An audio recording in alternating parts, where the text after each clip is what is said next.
6 ഭാഷകളിലായി ഏറ്റവും കൂടുതൽ ഗാനങ്ങൾ ആലപിച്ച് ഗിന്നസ് ബുക്കിൽ ഇടം നേടിയിരിക്കുകയാണ് പ്രശസ്ത ചലച്ചിത്ര പിന്നണി ഗായിക പി. സുശീല.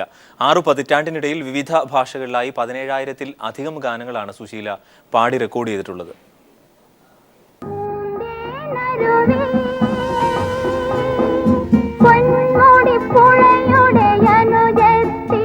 പതിനേഴല്ല 17,000 പാട്ടുകളാണ് 6 പതിറ്റാണ്ടിനിടയിൽ വിവിധ ഭാഷകളിലായി പി. സുശീല പാടിയിരിക്കുന്നത്. ദശലക്ഷങ്ങളുടെ ആരാധന മാത്രമല്ല, എണ്ണിയാലൊടുങ്ങാത്ത പുരസ്കാരങ്ങളും സുശീലാമ്മയ്ക്ക് സ്വന്തം.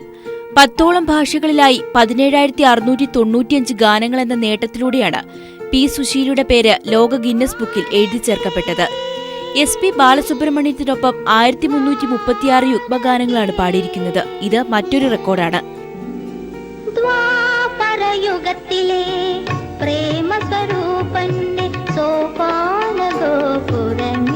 ആന്ധ്ര സ്വദേശിനിയായ സുശീല 1960-ൽ ഓൾ ഇന്ത്യ റേഡിയോയിലൂടെയാണ് ഗാനാലാപന രംഗത്തേക്ക് കടന്നുവരുന്നത്.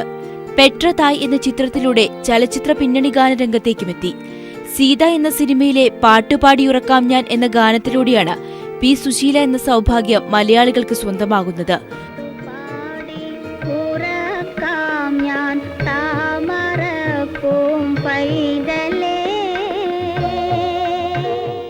പിന്നീടങ്ങോട്ട് ചലച്ചിത്ര ഗാനങ്ങളും ഭക്തിഗാനങ്ങളും ലളിതഗാനങ്ങളുമായി 916ഓളം പാട്ടുകൾ. യേശുദാസിനൊപ്പമാണ് മലയാളത്തിൽ കൂടുതൽ പാട്ടുകളും. ദേവരാജൻ മാസ്റ്ററുടെ സംഗീതത്തിലായിരുന്നു സുശീലാമ്മയുടെ കൂടുതൽ മലയാളം പാട്ടുകളും. മികച്ച ഗായികയ്ക്കുള്ള ദേശീയ പുരസ്കാരം 5 തവണ നേടിയിട്ടുണ്ട് സുശീലാമ്മ. 2008-ൽ രാജ്യമാ സ്വരമാധുരിയെ പത്മഭൂഷൺ നൽകി ആദരിച്ചു. News desk.